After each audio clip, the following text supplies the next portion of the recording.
Okay, welcome everyone. We'll just give it one more minute here and then we'll get started.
Okay, let's get started. So hello everyone. Welcome to the Intellius webinar on transition management. My name is Allison Hoffman and I'll be leading this webinar today. So let's start by reviewing a quick agenda of what we're going to cover. We'll start with some quick introductions and then an overview of the transition management module. We'll point out some of the key features and some examples from an implementation that Intellius led. We'll then jump into a live demo and end with a Q&A. So as I mentioned, my name is Allison Hoffman. I've been in the Lawson Infor space for roughly 15 years. I have experience with HR in Lawson S3, as well as GHR and talent management. Most recently, I was involved on the Coke Industries implementation as the data strategist. So I led the team through foundational data setup and converting their approximate 120,000 employees. I've also had the opportunity recently to implement one of Infor's newer modules, transition management, which of course is why we're here today. Quick background on Intellius. We are an Infor Alliance partner and we are based in Dallas. We have various software offerings as well as a full array of Lawson Infor consulting services. All right, so time to jump in. So let's start with what is transition management? So for those that are familiar with Infor's HCM products, transition management is a module within both the global HR or GHR and talent management systems. It was introduced in version 11.0.1. So for those of you running an application level prior to that, you would not have this module yet. So at its simplest form, transition management transitions candidates and resources through various employment lifecycle events. Some examples of this would be hiring an external candidate, rehiring a former resource, maybe terminating a resource or promoting a resource. Transition management streamlines all the activities and tasks that need to occur in these processes. So this slide here just depicts the modules and components in Infor's full HCM solution, and you can see that transition management is included in the red boxes, which are under both global HR and talent management.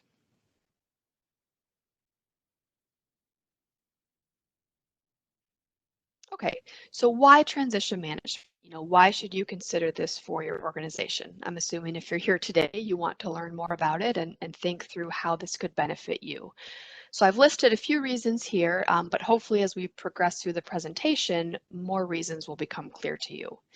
So I think the biggest thing that transition management offers is a user experience for the candidate and the resource. If we think about many times as organizations are transitioning their people, there really could be no visibility to the person making the actual transition. Think about maybe when you got hired, you may have received an email from a recruiter and then another from a hiring manager, and then some other piece of information comes through about some system you need access to. This can be very confusing and overwhelming. With the ability for candidates and resources to view and manage their own list of activities, It allows them the comfort in knowing what the process entails. And it also passes the ownership to the candidate or the resource to take action on items versus having to rely on, some sort of administrator following up, continuing to ask, etc. Next, as I mentioned before, transition management is a module within talent management and global HR. So what this means is that the processes within transition management have a seamless integration to both talent acquisition and the core HR functions. And we'll hear a little bit more about this later when we look at how transition programs are triggered or created. Next up, I know a goal of many organizations for years and obviously still today is to use less paper. So transition management really digitalizes the whole onboarding, cross-boarding, offboarding processes. And we'll take a look at attachments, electronic forms, and acknowledgements a little bit later on. And then lastly, with transition management, you can create different experiences for each type of candidate or resource you are transitioning. For example, I would imagine that a nurse probably has different onboarding steps than someone in HR, or a teacher may have different requirements than an IT personnel. So that's kind of the beauty of transition management. You don't just have to have one program for everyone in your organization. You can cater it to the different groups.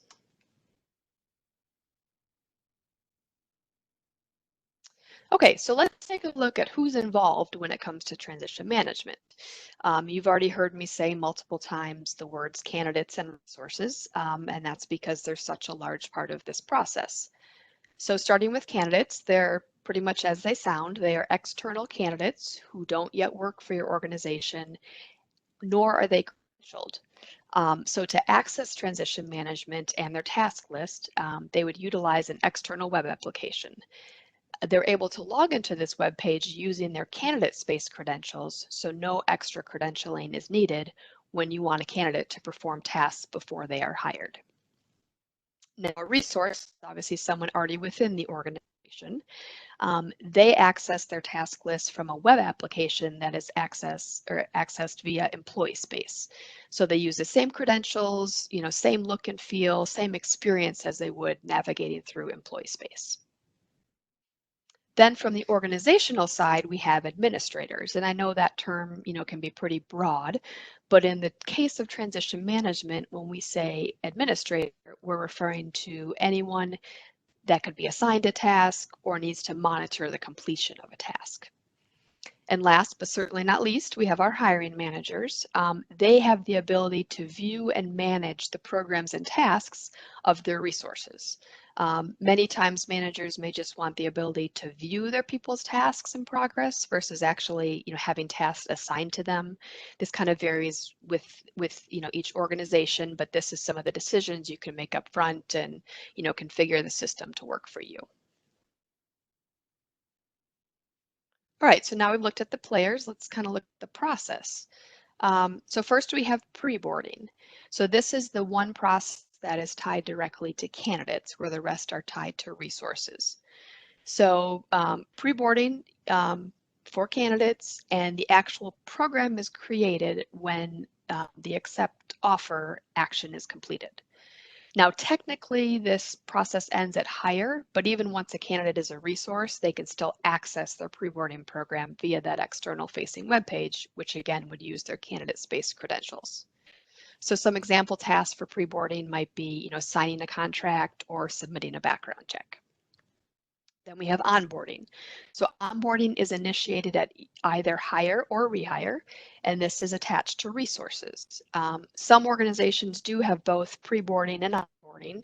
So at any given time, one person may have two programs they're working, and that's kind of why it's ideal for the pre-boarding to really stop at hire, just so there's not confusion in managing two lists. But some example tasks for onboarding, might be signing up for benefits, or maybe from the administrative side, imaging a laptop, setting up usernames, different things like that. And once the resource is onboarded, they may get promoted or transferred or, add work assignment. So these are items that would trigger a cross-boarding program. And some examples here could be just maybe when you move department, you have to fill out different policies or submit different paperwork. So those could be some of the tasks that are associated with that.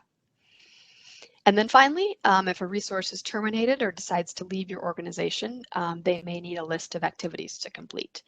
And the transition program basically is initiated upon the terminate action. So hopefully you can see that really for any type of transition program and how they're created for the resource or candidate, it's all from an action in either global HR or talent acquisition. And so we can take your processes that you have today and just kind of tag on, hey, when this process happens, we want this transition program to be created. Now here's just a visual actually from Infor. Just kind of shows, again, the 4 pre-boarding, onboarding, cross-boarding, off-boarding. And there's various ways you can do this within your organization. This is really just kind of showing the full life cycle. But this isn't necessarily to say that you need to implement all of this if you implement transition management. You can choose which of these is right for you, and maybe you know that eventually you do want to use all of these, but you want to kind of learn how the application works and you want to start with onboarding. You can definitely do that, and then later roll out, other types of programs. All right, now let's talk about some of the building blocks and kind of what it takes to set up transition management. And as we go through this, I've posed some questions just so you can kind of start thinking, if I were to set this up for my organization, here's the types of things I should start thinking about. So one of the first things you set up is your date calculation methods and email templates. And so for those that are familiar with talent acquisition, the email templates have a very similar look and feel within transition management.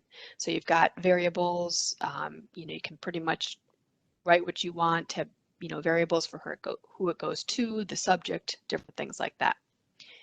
So some things to think about here would be, all right, so what information needs to get sent to who and when? Does the candidate or resource need an email when a task is overdue? Does a manager need some kind of notification email when a task is assigned? How often do people need reminders of their tasks? So kind of, the same thing you would probably typically think about when you're thinking about email notifications. Then we need to start thinking who from the administrative side will need to complete tasks. So this is apart from the resource and candidate actually going in and doing things. This would be something like I mentioned earlier, maybe setting up a laptop or finding a cubicle for the resource. So what you do to kind of group those responsibilities is you set up task groups, which is basically what it sounds like. It's a grouping of individuals and they have the ability to log into Infor and assign themselves to tasks that they see in their task groups queue. So I kind of think of this like a group inbox. Whoever gets to it first can act on it, but you're only seeing things in your inbox if you're assigned to that group. So some task group examples that we've seen would be like IT, HRIS, or maybe the hiring team. Then we have transition forms, and these allow you to gather data and information from the candidate or resource. So the question to think about here is what information needs to be collected? And Infor has delivered transition forms that we'll take a look at in a bit, such as like personal information, emergency contact, W-4. But you can also create custom forms to gather data any way you see fit, and we'll show you an example of one that we've created.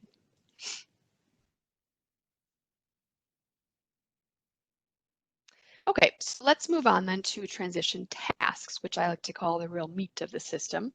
The task indicates what should be completed and by who. It's really the same thing as if you were to write out a task list on your desk. What are all the tasks of things that need to happen? We're going to jump into tasks in the next couple slides because there's a few things to talk about, but obviously that is one of the essential building blocks. All right, so now how does all this come together? That's where the transition programs come into play. So a transition program is a grouping of tasks, and you can attach a custom group to each program so only certain individuals get assigned to the program. So basically, if you guys aren't familiar with how custom groups work in talent management, it's basically a grouping of candidates or resources based on criteria. It's very similar to your employee groups in Lawson S3.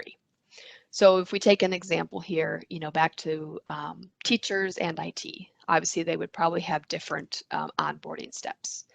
So maybe in this case, we create 2 custom groups, and just to keep this simple, we'll say that all teachers have a job code of ABC. So the first custom group would be defined that way, and all IT resources have a job code of DEF. So in a similar fashion, we create another group with that criteria.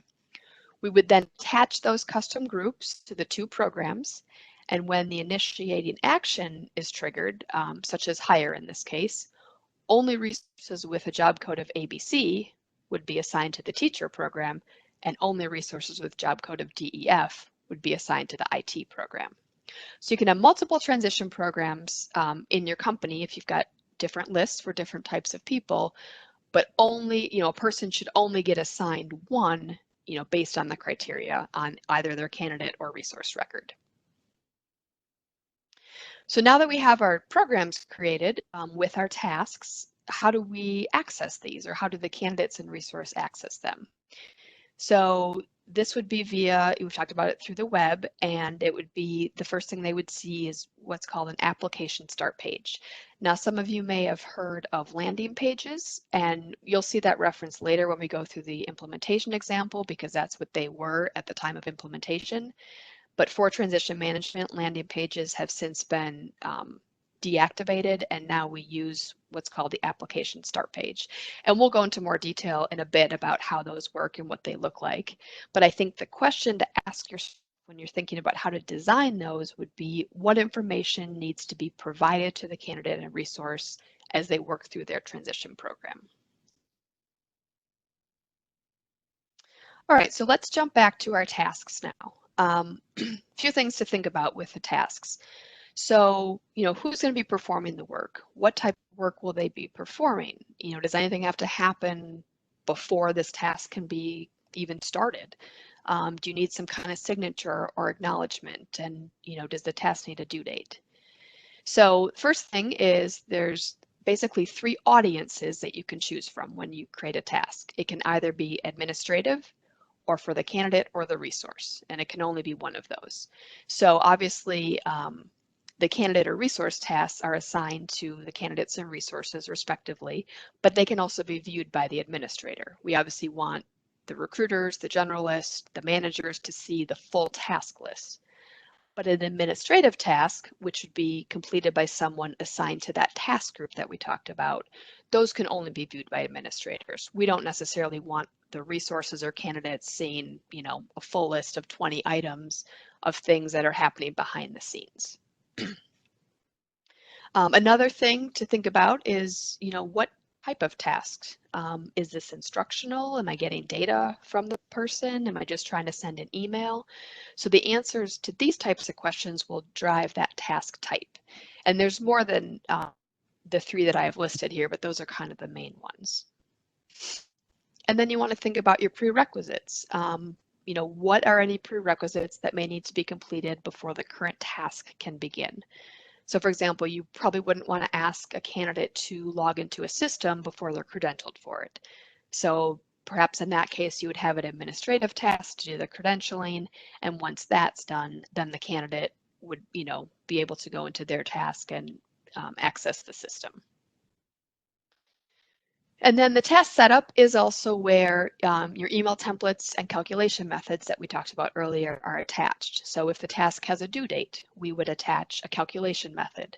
And the way the calculation methods work are, you basically can say like X days from a certain point in time, and the points in time are delivered. So one of them might be, date of hire, or, date of offer, different things like that. So you could say, I want this task to be due 10 days after their hire date. And then the system, of course, would automatically calculate that based on when they were hired. And also you can attach email templates. So let's say we want to send an email out when the task is completed, because it may trigger someone on the administrative side, to do something once the candidate completes the task. You can define that template and attach it in the box that says, send this email when task is completed. So lots to think about with the tasks.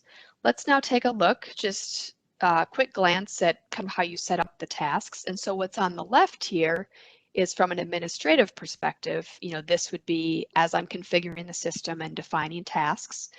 You can see here some of the things we talked about, the audience, the task type. In this case, this is just an instructional one where we're saying, hey, go visit this website and attach 2 documents. And then you can see we can set up, I want to show 2 attachment uploads and I want to require them to attach 2 documents. But in this case, I didn't feel that I needed an acknowledgement, so I left that unchecked.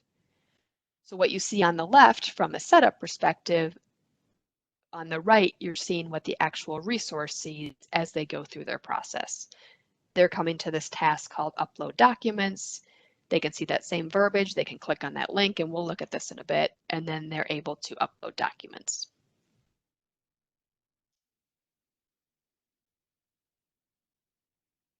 Okay, so let's talk about the, what I previously mentioned in terms of the application start pages. So these are essentially the gateway, for the candidates and resources to view and work their transition programs. So there's 2. One is for employees for onboarding, crossboarding, and offboarding. And this page is accessed via employee space, and that's what I'm showing here.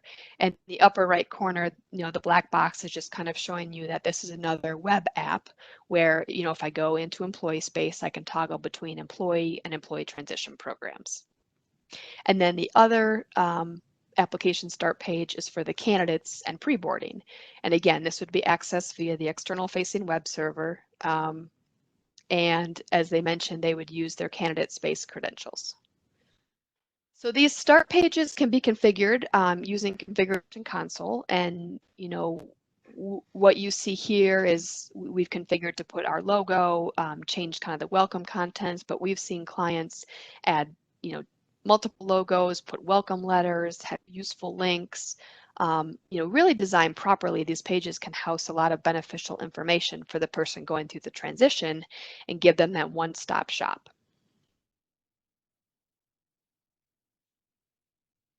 All right, let's look at the dashboard. So the dashboard is basically how the administrators would manage the transition programs. So this is the dashboard out of the box, and it's viewable by recruiters, generalists, managers, and administrators.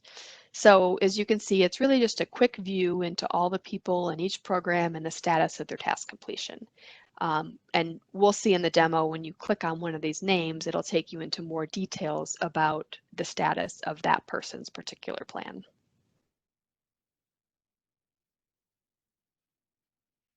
Okay, so one of the benefits I mentioned earlier was the ability to go digital, obviously use less paper, and be more electronic.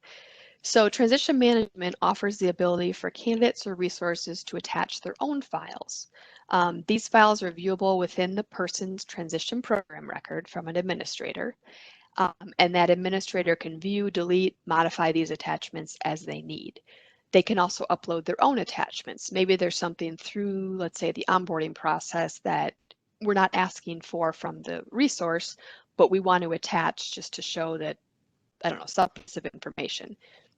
If you're an administrator and you upload those documents, you can check a box that says not visible to the resource or candidate. So you can kind of like the administrative tasks where the resources can't see them, you can keep these attachments in that same boat.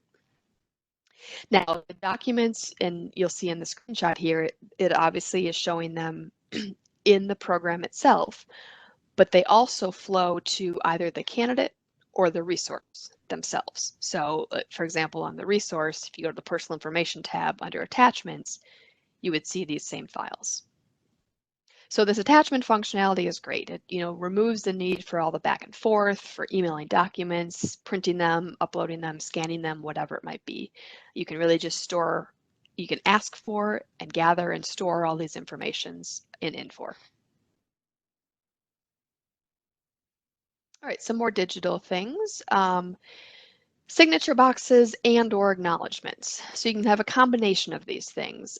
You may have a task where you just need someone to acknowledge that they've read a policy, but you don't need a signature. Or you may have a form where you just want them to sign. Or a lot of tasks you may want neither of these. So you can have one or the other, both or none. And this is all configured in that task setup.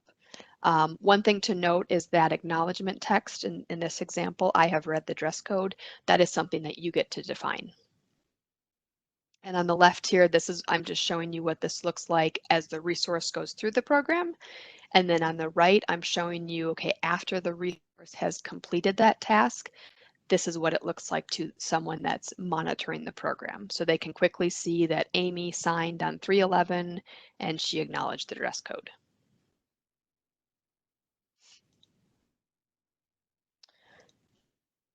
Okay, so let's talk about the transition forms. And I think this is a huge selling point for organizations who want to rid themselves of paper forms or PDF documents. So Infor delivers transition forms out of the box, and you can see a list of those in the screenshot here. One thing to note is some are for resources only, and this is because a resource profile needs to be created before the information in the form has anywhere to reside in the system.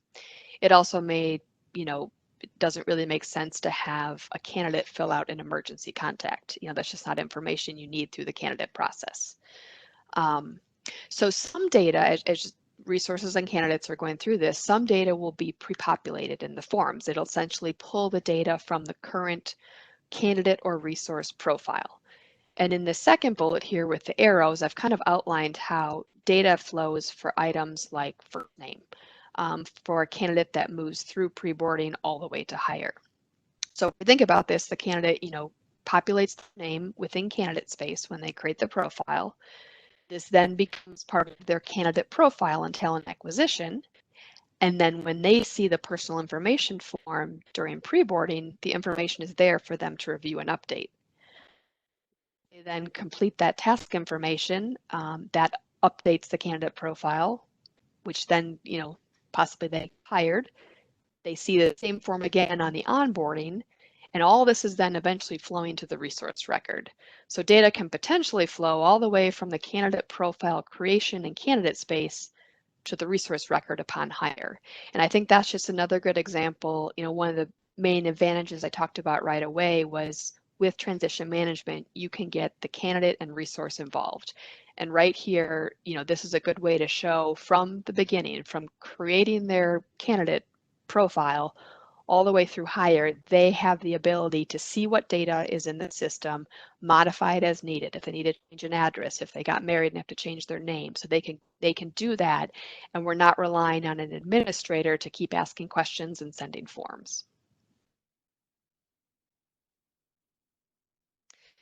Okay, so these are the delivered forms, and we also have the ability to create custom, and we'll take a look at some of that a little bit in a couple slides here. First, I want to look at just a delivered form, and this is the personal information form, so the one I was just talking about with name. So this is what it looks like to the candidate or resource. And again, this information is pulling, in this case, since it's onboarding, it's pulling right from the resource record.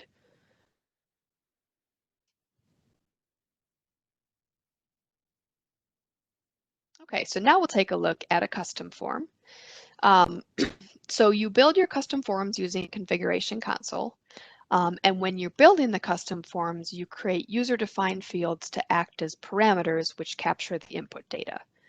So the data in these user fields can be automatically then pushed to other related application business classes, such as employee, candidate, or job application, by using the config action functionality, which is available in Configuration Console version 11. So the configured action would be used to add an exit rule, which invokes a set of user-defined code after the update is complete. And then this exit rule would include logic which maps the user-defined field values to the business classes and fields. So you can see here we had a customer that was looking for some kind of criminal history form. This is just kind of a modified version of it, but we were able to put in radio buttons, text boxes. In this case, the data didn't actually flow anywhere in the system, but they were able to have a candidate fill this out. And then we'll see when we go through the demo how you can actually view these in PDF from an administrative perspective and print them or save them or do whatever you need with them. So great example of a custom form and just something that, of course, Infor wouldn't deliver something like this, but this, taking the customer's requirements, we were able to put this together using Big Console. Okay, so now let's talk about that implementation example. So Denver Public Schools, or as you may hear me call them, DPS, so they have a vision, and that vision is every child succeeds. And we all know that children can't succeed without quality teachers, and quality teachers can't be hired without, a real solid recruiting process. So the teaching world, like many other worlds, is just too competitive, and DPS, knew that they had to use top-notch business processes, and that's where transition management came into play.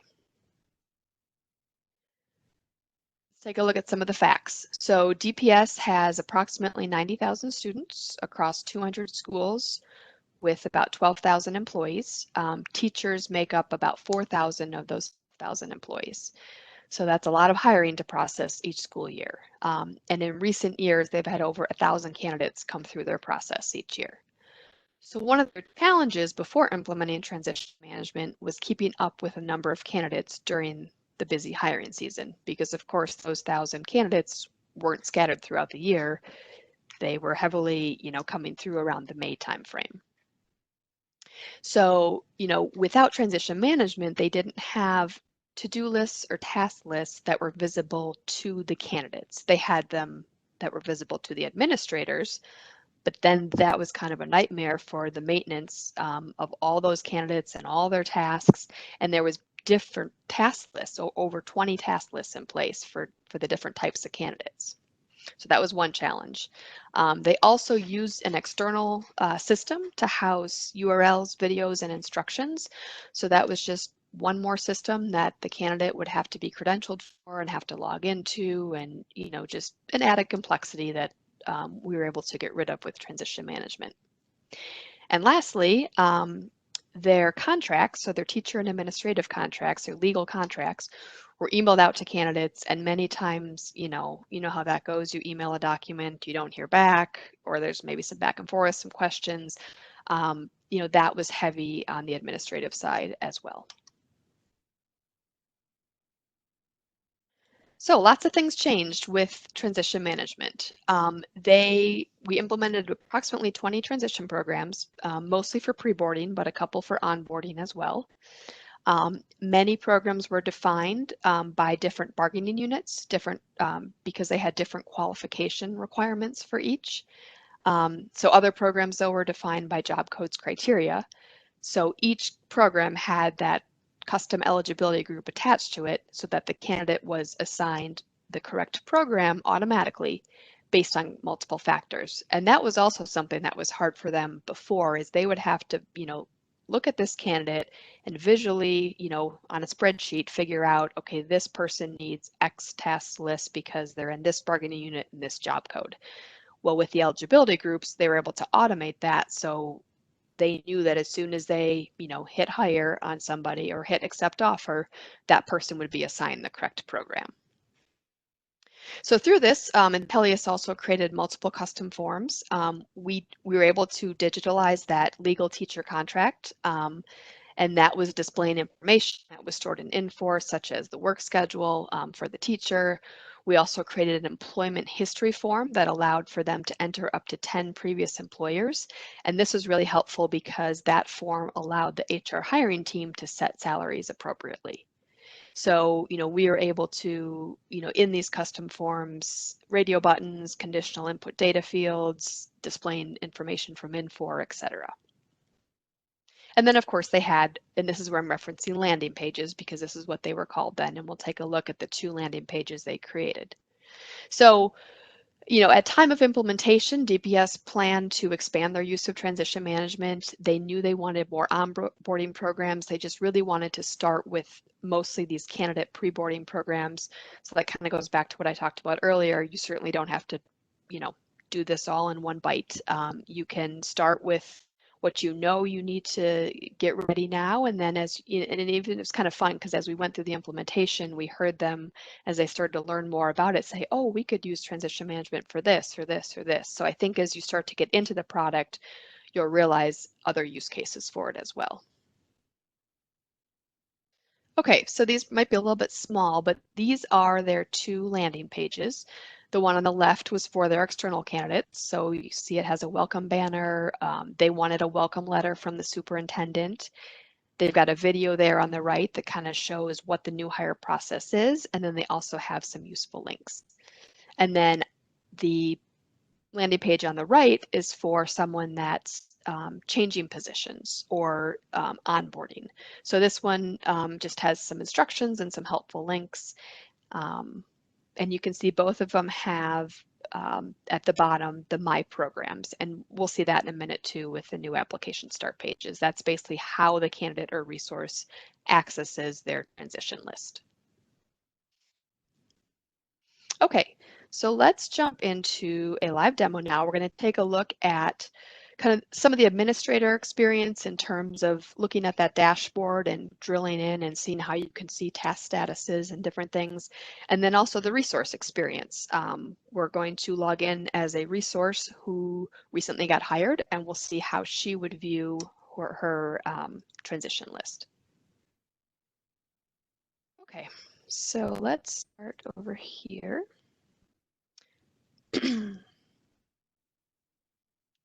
Okay, so I am in the system as a recruiter. And as I mentioned, recruiter is one of the roles where they have access to this dashboard. So I'm just in as recruiter and I've gone to my manage transitions link. Now over here on the left, this would be a list. If, so for example, DPS that had over 20 programs, they would see 20 things listed here. In this case, I just have the one 2020 onboarding for Intellius. So I'm going to click the all link. I think that's a little bit more useful. And we can see this is a list of, in this case, resources, all resources that have gone through the onboarding, are going through it, or just got added to it. So we can see Charlotte, she's completed it, where Denise and Thomas are currently in progress, and Amy, who just got hired, who I will log in a second, everything's still pending because no tasks have yet been completed. Now you'll see kind of a difference here. There's a resource column and an administrative column. This would go back to who is the audience for that task. So in this case, if we were to open up and look at what tasks do we have in this list, we can see 4 of them are assigned to the resource, 4 of them are assigned to Amy, and 2 of them are administrative. So those are unassigned because upon creation, they're unassigned. And this is where, in this case, they're assigned to the task group of IT. So this would be where someone in the IT task group would have to log in and assign these tasks to themselves. So right now they're unassigned. So when you do click into one of these, you've got an at a glance, which is pretty normal for a lot of screens and forms within Infor. And you can see here just the summary. Here's the status, the date it was created. We've got a due date. And then it also kind of shows, here's the number of resource tasks and administrative tasks. In all honesty, this pretty much shows you what this view does. I guess it gets a little more detail into the actual number of tasks. But so that's the difference. The resource tasks, Amy has 4 and she started none of them. The administrative tasks, there are 2 and none of those have been started either. But for example, for Denise, all administrative tasks have been completed, but for some reason she hasn't started any of her tasks yet. Okay, so let's now jump over to what this view looks like for Amy, and then we'll come back here and see how the dashboard changes as Amy goes through the process. So when you create a program, you can set or you can attach an initiating email, which basically means as soon as the person, the resource or candidate, the program gets created for them, we can have an email go out. So in this case, we have an email here that went out to Amy, copies her manager, and just says, hey, welcome to the organization. Please click this link using your existing employee ID and password. This, of course, is all configurable. This goes back to the email templates. Now, what's nice is Infor does deliver templates out of the box, and this is actually one that I just tweaked a little bit. So you could have a starting point if you wanted to, but you can also create your own email templates. So if I were Amy and I got this email and I were to click on the Get Started Here link, I would be taken, oops, wrong window, sorry. I would be taken to a login page that would, once I log in, take me directly to this employee transition programs. And as I mentioned earlier, since this is a resource program, this is essentially employee space. And you can see that I can toggle, to employee. I could look at my profile, all the same type of stuff here. For those that use employee space, you're familiar with. This is just another web app that's available. So this is that application start page. This welcome content, this is delivered and something you can just change the verbiage, as an administrator and when you do some of the setup. We added in just an Intellius logo to kind of customize it and make it more Intellius-like. But you can do other things here. We can add a panel with, useful links. Maybe you have a bunch of internal links that you're going to reference through the process, or really just internal links that would be helpful through the course of, their employment. And this would be a great place to kind of have that be, showing all those links. And then of course you need the My Programs. So this is, we can see, since Amy was just hired, she still has 4 tasks remaining. She's done nothing yet. So I come in here as Amy. I click on the start button. I would see all my tasks. So this, again, this is a great view for me as the employee to say, okay, here's the 4 things I'm going to have to do. And you can click through and, see them, view them, but not necessarily complete them right away. So here's that personal information form. And we can see that, I've got my name up here, marital status, birth date. This is all pulling from what's on the resource record. So let's say I've moved since I went through the candidate process. So I'm just going to change my address, kind of peruse this. Everything else looks good. This is one where I've decided when I set it up that I want a signature because I kind of think of it like, if I were to fill out a form in paper and pen, I'd probably want someone to sign the bottom of it. So I'm going to just sign my name, hit next. And if someone tries to hit next without signing their name and you've made the name required, it will, not allow them to move forward. So here's another delivered form, the EEO form. So I'm going to go ahead and fill this out. And again, this information, when I'm updating this, it's flowing to the resource record and updating my gender, updating my birth date, my address, things like that. So this one doesn't have an acknowledgement or a signature, so I can just click next. Now let's say it's lunchtime. Amy's ready to quit for a bit. She doesn't have to finish this all at once. She can log out, she can go to the home. But now as an administrator, let's see what this looks like. So now if I refresh this, I can now see that, and she's bumped down the list here because it's sorted by status. I can now see that she's completed 50% of her tasks. Still no administrative tasks have been completed. In here, I can get details on the tasks themselves. So let's see, she completed the personal information form. So I'm going to click into that one.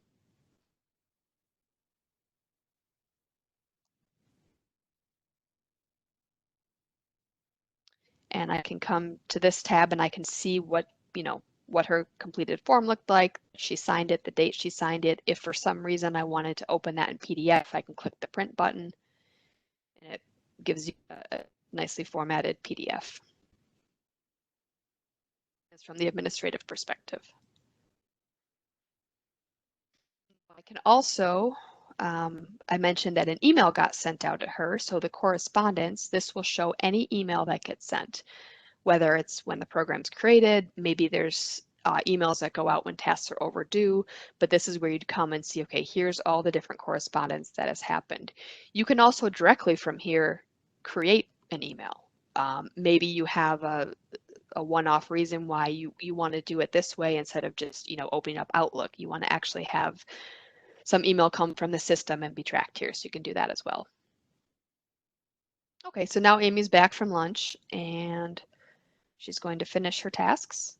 So she comes back in, she sees she's at 50%, she's got 2 left. So she comes back in, and of course the 2 that are completed have green check marks by them to show her that. Now we've got a dress code policy to review, and in this case, we're not signing it, we're just acknowledging it. And again, this verbiage that I defined. So I'm just going to, I'll show what happens if I hit next. It's going to give me an error and say, please review and acknowledge. So I'll click I agree, hit next. That task is completed. And this is one task I just wanted to show you guys kind of how attachments can work. And it's not a form, it's not a policy, it's kind of just an informational thing. We're saying, hey, please go to this website.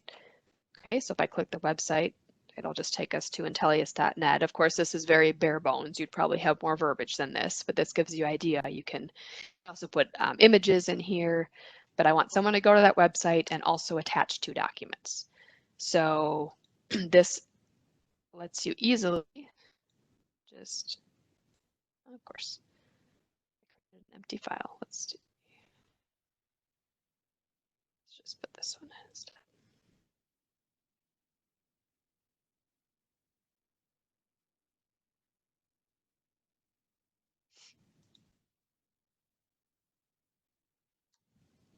There we go. They're uploading.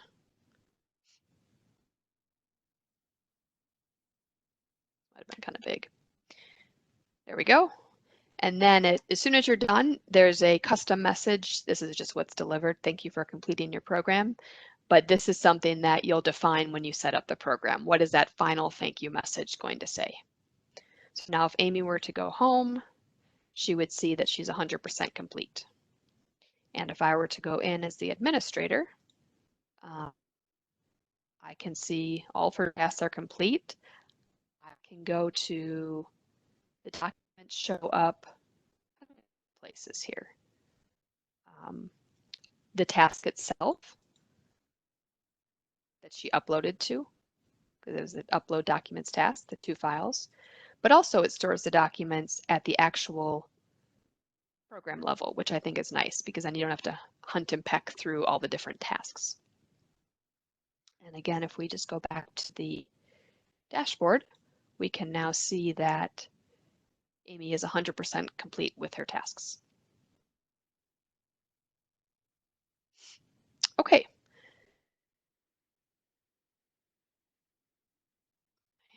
PowerPoint went to the other screen.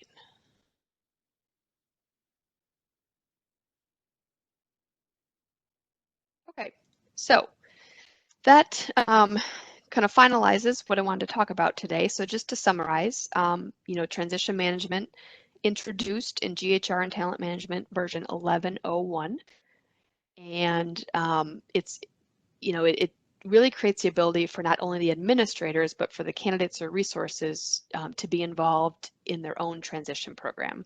It's also fully integrated in Infor's HCM solution, so bottom line, it really helps simplify your team's changes and growth. Okay, we will now open it up if there are any questions. Let me get to the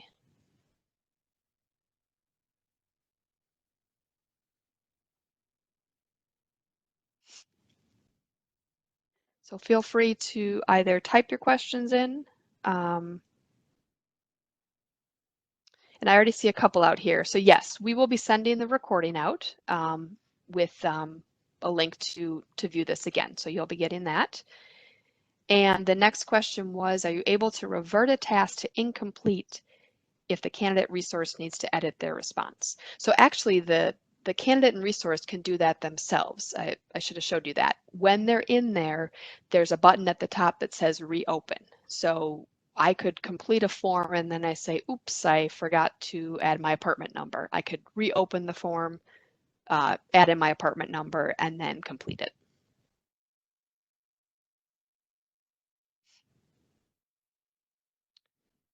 Any other questions out there?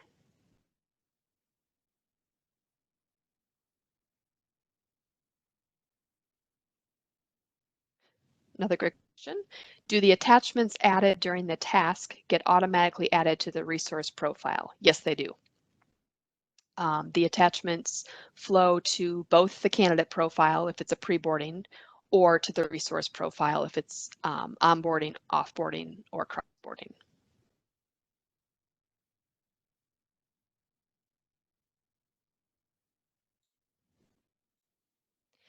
And then the question was, what about the I-9 form? So there is integration, and this is something I don't personally have experience with, but certainly, if you want to reach out to the Intellius team, we can get you more information about how the I-9 integration works.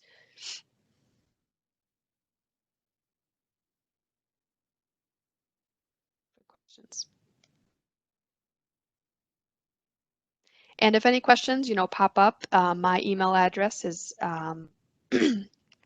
will be at the end of the presentation, so you can always email me or anyone at Intellius, and we'll get some answers for you.